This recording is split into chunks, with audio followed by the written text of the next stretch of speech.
आपको क्या लगता है कि भगवान हमें दुख देते हैं, परेशानियां देते हैं या फिर हमें दुखों से और परेशानियों से बचाते हैं? हाय, वेलकम टू रीना हैना चैनल। हमने बहुत बार कहा होगा कि भगवान ने हमें दुख दिया, भगवान ने हमारे साथ ऐसे कर दिया, कुछ गलत हुआ तभी हम भगवान को कोसने लगते हैं। और कई बार तो हमें ऐसा लगने लग जाता है कि हम इतना अच्छा करने के बाद भी परेशानियों में हैं। हमने तो कभी गलत नहीं किया, लेकिन फिर भी हमें इतनी परेशानियां, इतना दुख क्यों झेलना पड़ता है? भगवान हमारे साथ ऐसा क्यों करते हैं? पर मेरा मानना तो ये है कि भगवान कभी किसी का बुरा नहीं करते, भगवान कभी किसी को दुख नहीं देते। हमारे जीवन की गाड़ी जो है सुखों और दुखों पर ही चलती है। अगर सुख नहीं होंगे तो दुखों का भी पता नहीं चलेगा, और अगर दुख नहीं होंगे तो हमें सुख कैसे अनुभव होगा? तो जैसे कि जब घर में एक बच्चा पैदा होता है तो घर में खुशियाँ आती हैं, रौनक आती है और हम सबों को बहुत अच्छा लगता है। वहीं जब किसी की मृत्यु होती है, किसी की डेथ हो जाती है, तो वो हमें ना भूलने वाला दुख दे जाती है और हम उस दुख में बहुत ज़्यादा दुखी होकर जीवन व्यतीत करते हैं। पर भगवान हमें भूलना सिखाते हैं। सुख के बाद दुख आता है और दुख के बाद सुख आता है। इसी के सहारे हमारा जीवन आगे चलता जाता है। आपने कभी कहानी सुनी होगी कि एक चिड़िया ने एक पेड़ पर बड़ी मुश्किल से घोंसला बनाया। तिनका तिनका चुन कर जब उसने घोंसला बनाया और जब वो बच्चे देने वाली थी तो तूफान आया और जो उसका घोंसला था वो गिर गया। उसने भगवान से कहा कि भगवान, आपने ये क्या किया? मैंने तो बहुत मुश्किल से इस घोंसले को बनाया था और आपने तूफान भेजकर मेरा घोंसला तोड़ दिया।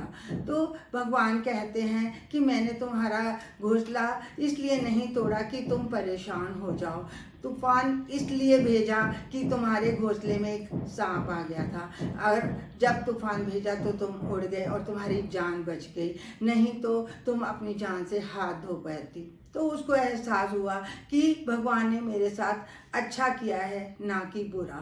हम अपने दुखों को तो बहुत बढ़ा चढ़ाकर बताते हैं, लेकिन सुखों के बारे में हम कोई बात नहीं करते।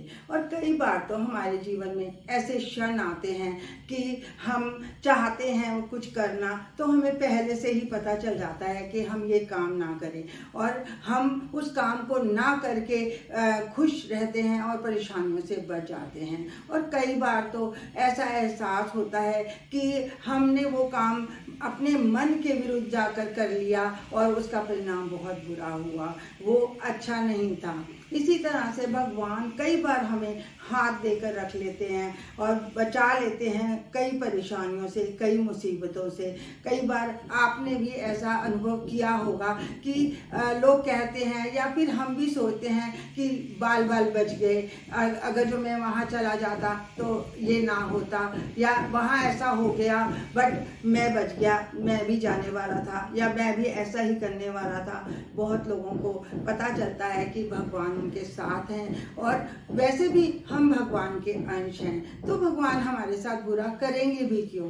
भगवान कभी किसी के साथ बुरा नहीं करते। ये तो हमारा जीवन है, संसार इसी तरह से चलता है, सुखों और दुखों के साथ। सुख के बाद दुख और दुख के बाद सुख, ये एक दूसरे की घंटी बजाते हुए चले ही आते हैं हमारी ज़िंदगी में।